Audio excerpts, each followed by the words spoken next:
One day, after staying over Emiru's house, Emiru made me breakfast, and she wrote down everything she wanted. She wrote that she wants me to marry her, and I just handed her back the paper. And I told her, I'm sorry, I just can't do this anymore. It seems like he's bringing this stuff as a way to sort of mute the charges, allegations of like being controlling and all that stuff. Talking about how she had wanted to keep the relationship going. And that's just not how it works. Honestly, the whole like going 150 on the freeway thing is to me like the worst thing, right? That is like very easily potentially fatal to do something like that. Do you guys remember Mizkif randomly showed up in my Twitch stream? It was when the Switch 2 was coming out.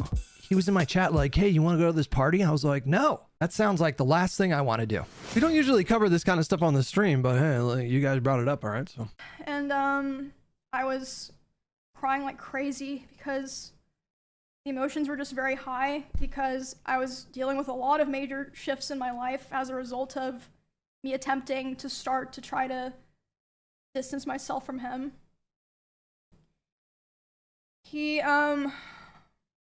So yeah, we were just talking and I was crying a lot. He started to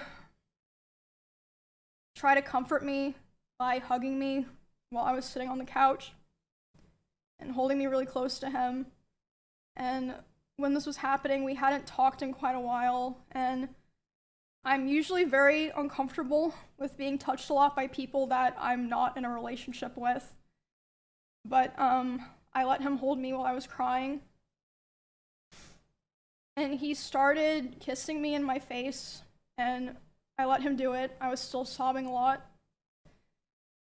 And then suddenly, he tried to climb on top of me and aggressively shoved his hand down my pants. And I screamed. Yeah. And when I screamed, he jumped off me like a cat, like. And instead of apologizing or checking if I was okay, he said, I feel weird now. I feel like I did something wrong. I have to go. And he immediately left my house while I was still crying without checking if I was okay or anything. And at the time, I was still making excuses for him, and I was still afraid of causing trouble for other streamers around us, or like, you know, making things weird for viewers. I know that probably sounds crazy, but like I just felt this pressure, like I had to try to keep things together, if that makes sense. No, that doesn't sound crazy at all. That makes sense. If you, I don't know much about these people, guys. I mean, I know of them, obviously. I'm just saying, like, did they collaborate a lot before? I think I've watched a total of like 10 minutes of Mizkif streams, so like I just don't know who these people are. In his bedroom, the holes in the wall. There would be times where he was upset at me, and I would go to my stream room and literally lock myself in to get away from him, and he would be banging on the door and screaming at me. Well, that's not great. He also would more often do things like, yes, and lived together plus were in a relationship. They were in a relationship? Wait, what? Going, like if we were driving in the car together, he would be going like 150 miles an hour, and like one time he even said like, well, now we're both gonna die, like threatening to kill both of us. And this wasn't like even necessarily because of me or like because of something I did a lot of the time. Like one of the times that it happened, it was because we were just getting food and he was on his phone and he saw that Mr. Beast had put out a video, and Mr. Beast had invited another streamer, and he was like, oh, Mr. Beast invited this guy to his video, not me. And I was like, oh, well, you know, like, huh, yeah, I guess so. Which led to him going 150 miles per hour in the car and talking about himself while doing it. Other things would happen, like I'd be trying to sleep and he would scream at me and say that it was all my fault that he felt insecure. There was a time that I walked into a room that he was in, and as soon as he saw me there, he threw his phone at the dresser and started yelling because I had posted a YouTube video within the same couple of days as him, and mine was doing better. So basically, I felt like I was kind of stuck in a loop where I felt like I had to constantly perform and like prove my value to not be thrown away. But at the same time, if I ever performed too well, I was going to be punished for it. Okay, that's a lot. I was crying like crazy because the emotions were just very high because I was dealing with a lot of major shifts in my life as a result of me attempting to start to try to distance myself from him. These streamer spheres are toxic as hell and about as emotionally mature as a typical high school clique. It's fucked, but it's not even remotely surprising to know stuff like this happens with them. You got to think about the context for a lot of these kind of like streamer orgs and streamer houses. Like I kind of came up on YouTube when I was 26, 25, 26. And so like even then I was very immature, but I had like some life experience, Hutch is defending toxic men. No. Well, slow down. That's not what I'm saying. What I'm saying is that if you put a bunch of people, a lot of the people that kind of blow up on the internet, they blow up at like very young ages, before the age of 20. And if you put a bunch of people like that in a space to get like a shared space, and then you add this other element of a camera and everything's being live streamed, it's just a recipe for fucking disaster. And it's just not surprising when things blow up. Like it's just happened so many times, like at least if you're in a dorm, so that's like a comparable situation, right? Like you're in a dorm, there are still like boundaries and parameters and like rules. And if you fuck up too bad, you might get kicked out of the dorm. And now just imagine that, but there's like no one supervising the fucking kids. This fucking horrible idea. But there's no way to, what are we going to do? Like pass legislation to stop this kind of thing from happening? I don't really know, but it's just a recipe for disaster. If you give a bunch of people like a bunch of like young people, a bunch of, if you get them give them a ton of freedom and then like millions of dollars, just, I feel awful for her telling this story because this sounds toxic as fucking crazy, right? I don't want what happened to me or what has happened to other people because of him to happen to other people. And I don't believe he will ever stop behaving the way he does. But regardless, like I said, one of the main reasons I decided to do this stream is to come out about all of this because I can't hold on to it any longer because it feels wrong to do so. And an honorable mention reason for why I'm doing this is that for a while, he has been indirectly threatening me through my friends and people that I work with.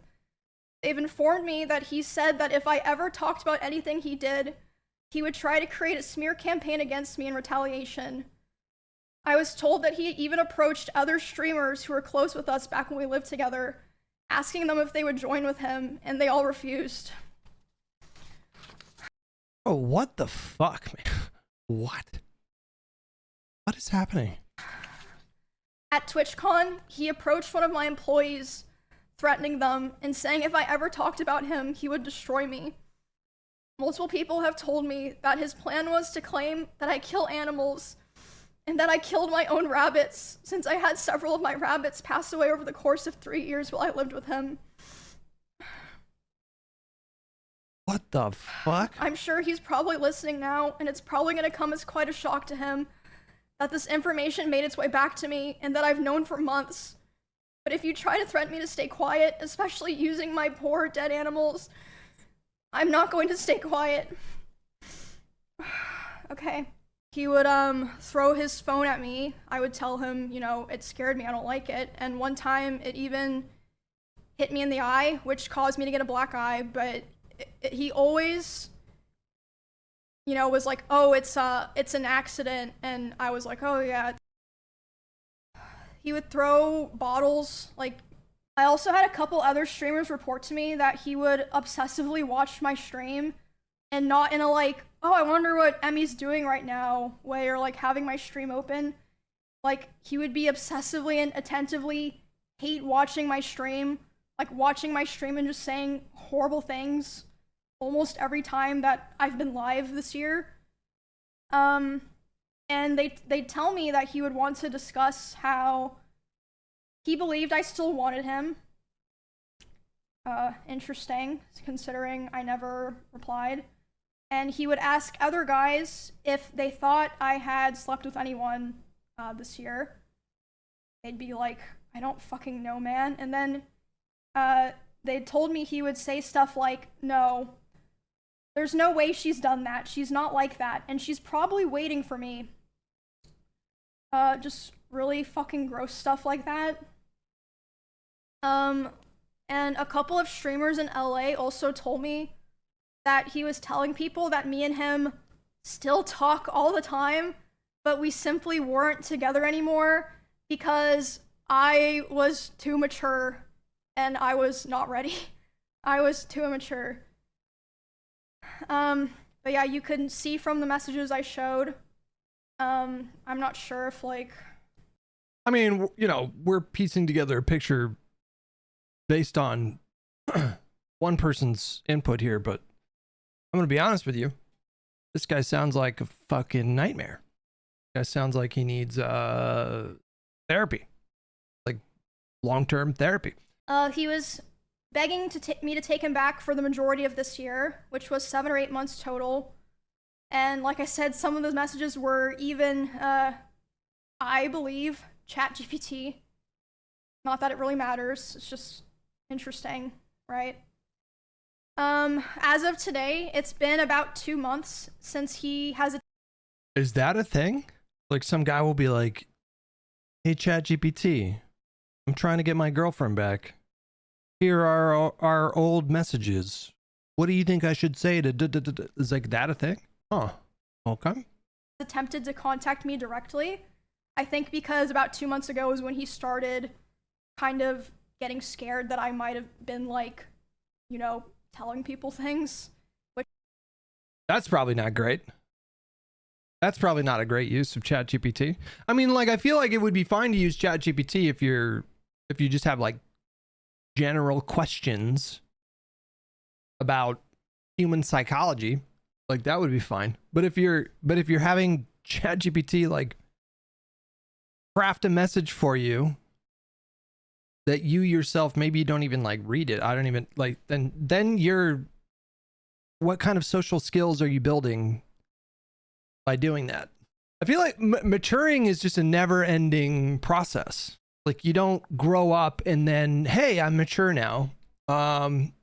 You hopefully over time across the averages, just become more and more emotionally intelligent. And how the fuck are you going to do that if you're having a language model do the talking for you? That doesn't seem ideal. And I also wanted to say that I would not be surprised if he tries to sue me for the stream that I did today and for coming out about him.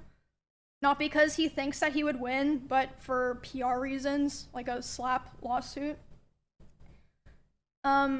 It'd be interesting if that happened, and I wouldn't be opposed to people finding out more of the truth and things that I didn't even talk about today, and what else he's been lying about. And I'm sure there's also plenty of things that even I don't know about.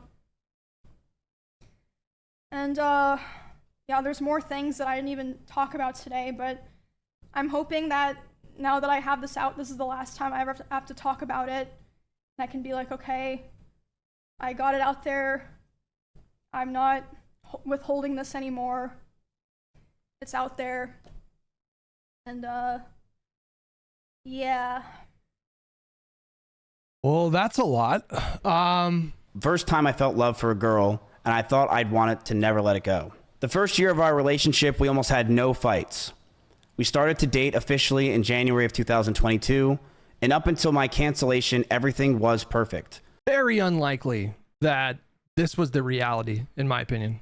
Very unlikely. I'm sure in his mind, maybe he's not even lying here, but it seems very unlikely Would that be like a narcissistic trait? Like if somebody, oh God, are we doing like armchair psychologist here? Would it be normal if like somebody who was super narcissistic, you know, like had a completely different memory of like the first year of a relationship, like everything was fine, and then your partner was like, everything was not fine, right? She brushed over that I threw water bottles or my phone near her, but that wasn't during fights. I want to make that very clear. It would be me throwing my phone on my bed when I brushed my teeth. She did tell me she got a bruise from it, and I stopped. That's all that happened. I will throw you and show you an example, chat. I'm brushing my teeth. Right here. Look at me. I would throw my phone on the bed. I would just lob it over because I was going to bed. So I would just throw the phone. That's it. And when that's the whole thing. I didn't throw it at her. I want to make that very clear. I never threw it at her. I never hit her. And she even said in her situation that she bruises easily. She brushed over that I threw water bottles with her on my or my phone near her, but that wasn't during our fights. It would be throwing my phone on my bed when I brush my teeth. I don't think she said that it was during fights, right? Did she even say that? By the way, Emmy said that he would play it off as an accident or a joke. LOL. Doesn't everyone just chuck their phone at their girlfriend before bed? Jesus. She did tell me she got bruises from it, and I stopped. That's all that happened. With my language or tone throughout this entire relationship. I know I wasn't. And I was aggressive at times. In regards to being controlling, I told her many things. I told her to dress older, to stop wearing pajamas, to stop talking about stalkers and schizos as a whole, stop talking about past relationships, and yes, I didn't want her to travel without me. Stop talking about stalkers and schizos. That's a bit odd. Wait, what? Why? I don't even understand the logic of that. Like, what? Wait, why? Why would? What if it was like bothering her or frightening her, right? I also said that I didn't want her to hang out with specific people. This is because I didn't want her to get hurt. I didn't want Emmy to get assaulted. I didn't want some man to do something to her when I'm not there, and I wanted to keep her safe. And I know with how my mental was and who I was back then that I didn't do everything right. I know I could have done better, and I'm sorry. I know I was controlling, and I should have just ended the fucking relationship, but I was so confused as a person. And I'm sorry I did it. I'm sorry things got to this fucking point, man.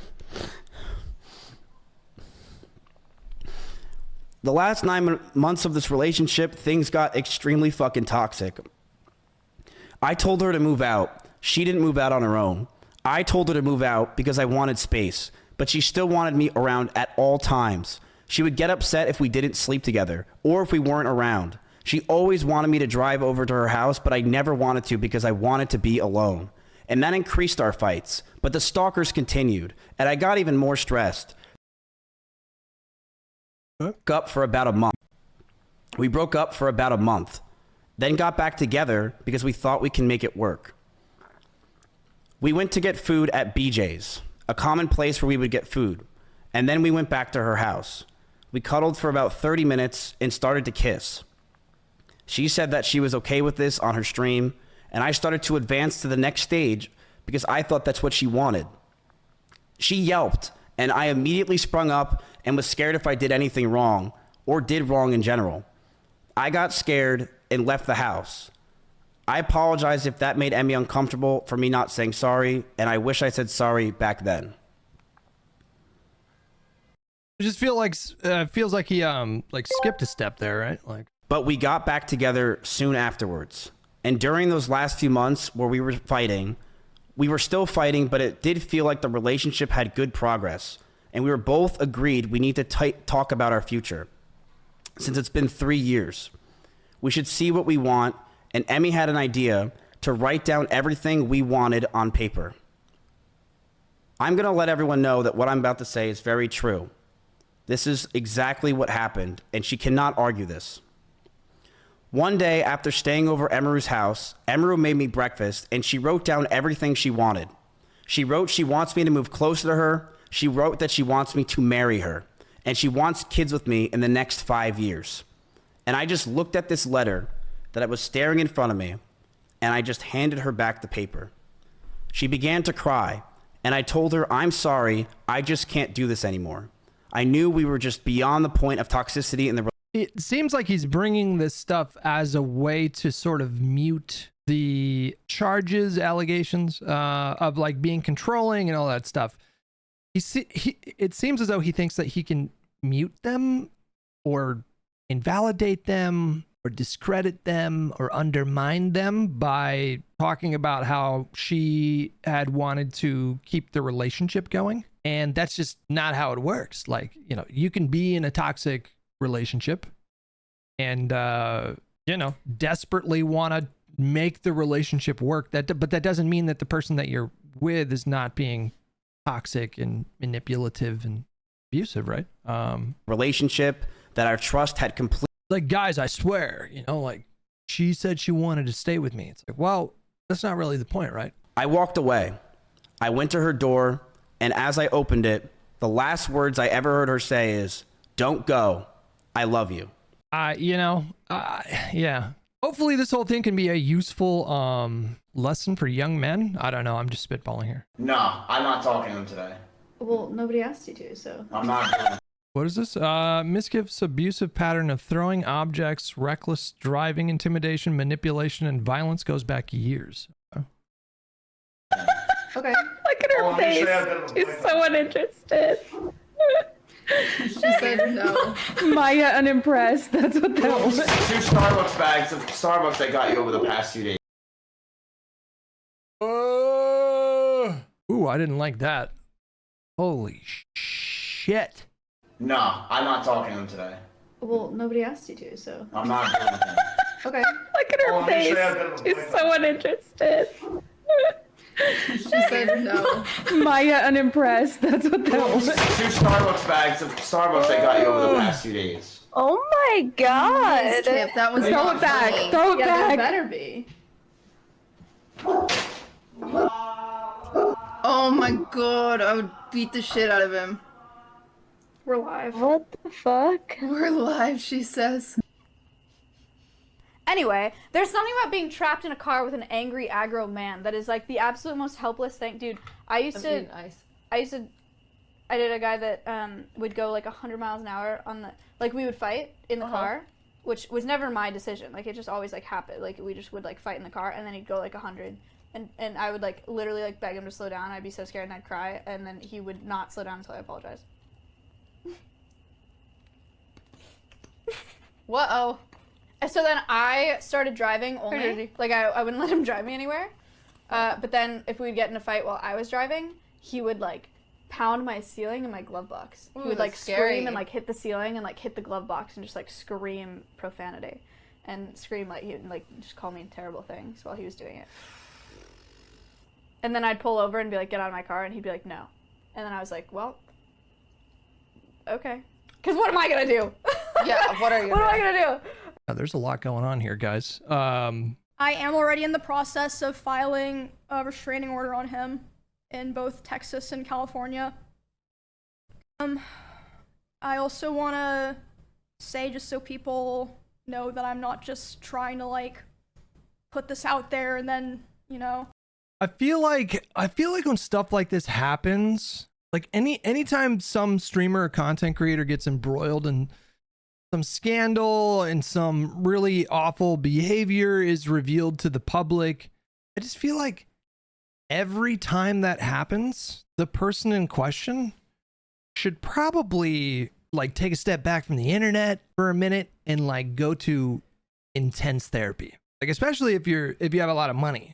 I mean, I'm saying find a therapist that you can go to 5 days a week and just focus on that 100%, because the element of having spectators that are apprised of just every kind of new development adds a layer of just like kerosene. And the internet can be crazy making on its own, just for people that don't even have audiences or a platform. But if you have a presence on the internet and people know who you are and they're commenting about you and you're seeing those replies, and it just adds, like, I can't imagine really, you know, it can't be very easy to get better or learn new patterns of behavior when you have that whole new, because then it becomes more about like you know, something like this happens and maybe Mizkif is interpreting the situation as like a threat to his livelihood. Technically it is, right? But like that is going to take priority over the negative traits that you might have and bad behavior that you might have engaged in. You're going to be thinking about like, okay, I got to fight for like my survival online.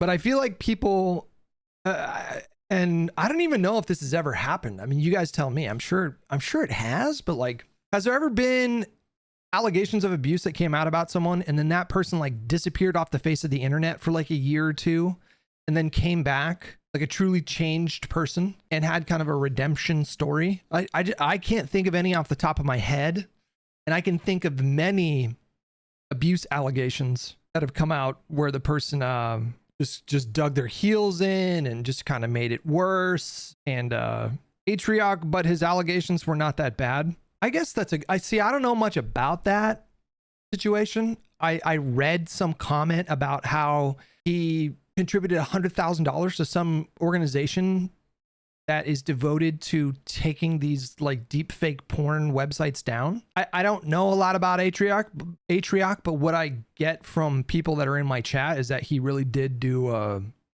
about face and seems to have grown from that. I don't know, but what the fuck did he even do though? My understanding was that there was a deep fake site that was on his tab and it involved QT Cinderella. Is that right? Just jerking it to AI, deep fake porn, not as bad, insane. I mean, these are like a whole new set of moral considerations that human beings just didn't need to consider for the entire span of human history. It feels bad. Like if you have an acquaintance and then you're going into like deep fake porn of that person. I don't know. That feels bad, right? Not as bad, my fucking asshole. Well, Cherry, I don't know. Not as bad as the Mizkif stuff. I think I agree with that, right? I think people hear not as bad and their mind goes to not that bad. But that I don't think that's what that means. Stable Ronaldo was confused at Mizkif's response to Emiru. I'm ashamed that the situations got so bad, but Emmy was also violent. She would throw clothes or plushies at me, and I punched holes in the walls or slammed doors in aggression. I want to be generous. I want to be charitable here and say, technically, that's violent. Technically, it's not ideal. We'll say that. It's not ideal. If I started angrily throwing, what am I talking about? This is fucking ridiculous. No, this is absurd. I take it back. I one time did say I was gonna. Wait. So she. No, I gotta be getting trolled. Wait, I'm not even kidding. Is this a joke? That is your. Did I just hear her say she threw a plushie at it? That's fucking like. I walked away. I went to her door, and as I opened it, the last words I ever heard her say is, "Don't go. I love you."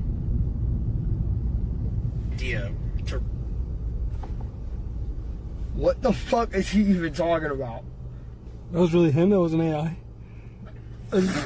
I think he was. I think him doing that was like he was just trying to. She's saying I was like super bad and I was really abusive, but then she also said she loved me and like told me not to go. This is just obviously. I feel like doesn't even need to be explained why somebody could say that stuff and it doesn't mean that you were not abusive or manipulative, right? It's not comparable to his actions, but throwing plushies while you are fighting and screaming is still a violent act. It sounds absurd when you say it, and it does invite a lot of jokes, but it's definitely not good behavior in a relationship. I don't know nearly enough about their situation to comment, but I'm just saying in a vacuum, it's probably not a great sign if you're doing that, right? It sounds absurd because it is. He was punching holes in walls. There's no comparison, right? Like if there's no comparison to throwing a plushie to punching a hole in the wall or, going 150 miles per hour on the fucking freeway. I agree with you on that one. I am already in the process of filing a restraining order. Honestly, the whole like going 150 on the freeway thing is to me like the worst thing, right? On him in both Texas and California. That is crazy, right? Like maybe I shouldn't say crazy. That is like very easily potentially fatal to do something like that. Can you clarify what, if anything, was said to her team at TwitchCon? I said that if she goes after me, then I will go nuclear. And that is exactly what I said. And that is what's going to happen. Because you can't mess with me anymore. I don't have anything to lose. I'm Of course you have a lot to lose, right? sorry, I don't. Go after me all you want. I have nothing to lose. I feel like he probably has a lot to lose. It's also just, I feel like that's also very telling, right? Because he's not like, when you phrase it like that, you're not phrasing it like, I'm going to defend my character. I'm going to push back against dishonesty. I'm going to stand up for myself. Instead, it's phrased like, if you try to take me down, I'm taking both of us with me. Like, it's like that kind of vibe. Now I'm remembering, do you guys remember Mizkif randomly showed up in my Twitch stream in the chat 10 months ago? Do you guys remember that? That was so random. I've never met this person. I think there was like it was when the Switch 2 was coming out, and there was a party, I think, in Hollywood. I think there was some kind of like Nintendo streamer party, and then he was in my chat like, hey, you want to go to this party? I was like, no, that sounds like the last thing I want to do. 5:30 p.m. on a Tuesday, and you want me to go outside and go to Hollywood and hang out with a bunch of fucking streamers? Literally, I was just like, that is just the last thing I want to do. I can't think of any, like, very few things that I would want to do less than that. And I've never had any interactions with this person. They're just in my chat. I'm like, what the fuck? Like, this is so random. What if you could have changed his life around by being his friend? Did you stop and consider? Oh, yeah, true. Yeah, maybe. Maybe none of this would have happened if I would have gone to that Switch 2 party. When you say it like that, it makes me feel bad. I really try in moments like these to not, when stuff like this comes out, to not judge people too harshly. I feel like judging the actions are always preferable to judging the person, especially when you don't know them. I've had some relationships that got very toxic, and not quite like this. This is a different kind of flavor. But I've had relationships that were very toxic. You know, just imagine an unmedicated bipolar 2 person is in a relationship with a full-blown alcoholic, like intense, advanced levels of alcoholism. Not a great combo when you think about it. Just really not a great combo. Not ideal. That was bad. That was very bad situation. And then, you know, after some time, like, I don't know, man. I feel like my life got on a very different track once I got together with Esme. And, you know, part of that I want to credit her, because she's a very organized, stabilizing kind of force. She's just eminently has her shit together. And so when we got together, she used those skills of keeping her shit together and helped me to get on a path of getting my shit together. And it took a little while, and I'm still learning. But, you know, that was like the stabilizing force of like a monogamous, stable, long-term relationship where both of us were willing to put in work and learn different ways of communicating. Because I was raised in an environment that there was a lot of, at times, there was a lot of like tension and conflict. And the example that I grew up with, I don't like to like air all my dirty laundry, but I feel like there's a lesson here that I could value, is to like share that. And so I'll just say I didn't have the best example for how to keep your emotions under control when you're upset. Like, I didn't have the best example of that. And so kids will sort of mirror what they observe when they're a kid. And so I remember early on in the relationship with Esme, there was no kind of like middle ground. Like, a lot of times when people have conflict, from what I observed, just because it's so different from my experience for a lot of years, but like, there's levels to conflict, right? There's like, you know, oh, I didn't like the way that you said that thing and it kind of sounded vaguely critical of me, you know, or judgmental, even though you weren't like using insults or trying to be mean. That's like level 1 of conflict. And then like level 10 is like, I just caught you cheating with someone, right? Like there's just levels to it. And the thing that I struggled with the most in my adult years when I became an adult was recognizing the difference in gradient. So like as soon as there was any conflict, my body would prepare me for an intense conflict. Does that make sense? Just physiologically, my stress response would kick off, and I'm already in like fight mode, not like physical fight mode, but like I'm already like, you know, and it could start with like something very small, just very small. Whatever example you can think of. You forgot to do the fucking laundry. Whatever, you know, like something directed at me, and then I just go right into fight mode, and so that was the thing that I had to unlearn. And so I just remember early in the relationship, I didn't deal with conflict well because I was like so physically, like so physiologically like activated that it would take me fucking hours to come down. You know, my heart's like, and I would get stuck in that in that fight mode for hours. And I drank a lot, and that was one of the ways that I regulated. Like whiskey, that'll calm you down. At least it does for me. You know, some people, they drink whiskey and they get even more activated. But so anyways, that's like a valuable lesson that I've learned more recently, I would say, in the last like 5 years. And so now 99 times out of 100, if there's like some kind of, because in any relationship, you're going to have moments when you're in a bad mood, or they're in a bad mood, or you're both in a bad mood, and then maybe you say something without thinking about it too much, or maybe they misinterpret something that you say because they're in their own kind of space. And so now like 99 times out of 100, it's like we're really good about navigating the conflict. And if it gets to a point where, and then I'll button this up and we'll get back to the stuff. But like now when it gets to a point where it's apparent that in the moment one or both of us are not in a place to be capable of having a calm conversation, we just take space. Sometimes it's 10 minutes, sometimes it's an hour, sometimes it's 2 hours. Just take space. And then when we come back, we're in a better place to like talk about it, and then we can get through but that's a really valuable lesson to learn, guys. If you're in a relationship, that's a really valuable lesson to learn, because if you try to force a conversation when one or both of you is not ready, those are the moments where the fight can escalate to a new kind of like higher level. And now it's worse. And like the worse the conflict gets, the harder it is to de-escalate. That's such an important, for me at least, you know, that was such an important tool, bro. That has just changed the way that I like navigate a romantic relationship with a partner.